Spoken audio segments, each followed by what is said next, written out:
Now, for me, sometimes a day can feel like a year, and this day I had really just went on and on and on, and I really do feel like it is signatory of a year. And this was when I was 15. In 2013, I had a normal time. I was starting to be very skeptical. I was always a very skeptical person. And over time, I sort of felt distant. I just felt removed from my friends as they became very different. People were growing up. People were changing. They were becoming teenagers. Things were becoming more mean-spirited, I felt, in my life. And every Sunday, there would be me going home and from Sunday church. And in that time, I was always with my mother. And though I was skeptical, I realized over time that while I was preparing for confirmation, which is to make myself a fully realized Catholic, and I just realized then, at that age, after all these questions, that I wasn't ready to fulfill my mother's pathway. I was a closeted atheist, I realized, for all my life. And to do that, and to feel that, I knew that when I had to bring this out to her, I had to tell her that this is who I am. I had to be respectful.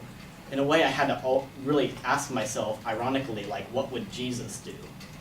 Because I knew if I was going to persuade her that this is who I am, that I cannot follow what she loves, that what she envisioned would be my way of becoming happy again, would come back by confirming my faith. So, we were driving, or she was driving, I was in the passenger seat of a car, and I knew that this was time when she was getting ready to fulfill this, that I had to bring this up. I said that, about how I felt, I said that I respected her decision. I hope that you respected mine, and that I've been questioning this for a long time. Of course, emotions come here and there. In the speech, it wasn't quite as coherent as I wanted it to come out to be, but it was ignored. Completely ignored. Just no, acceptance. Her foot was down, and by that act, I knew, and I really felt, as I feared, that this would just drive me away from ever having a faith ever again, of any kind. And over time, after that, I did feel alone. I felt so alone, like there is no one left, and not only was I distant, I was just depressed. And around that same time, as many teenagers would attest to when they have their first romantic interest, that they no longer, that it just fails spectacularly. It's emotional, it comploops, and I realized that I didn't realize anything. I just was so alone, so depressed, so emotional, and yes, over time, feeling so alone, I started to get these suicidal thoughts. And I just felt like I just had to be myself, I had to stick it out,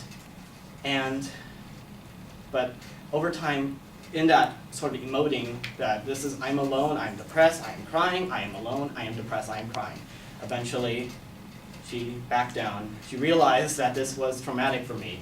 She realized that she couldn't keep me or have me to be very much happy much longer if she continued with her foot down. And overall, we came together. We became a family again. We loved each other as we always did, even if there were times when we just couldn't see eye to eye. And over time, it did get better. I did feel happier. I did feel some light in this world.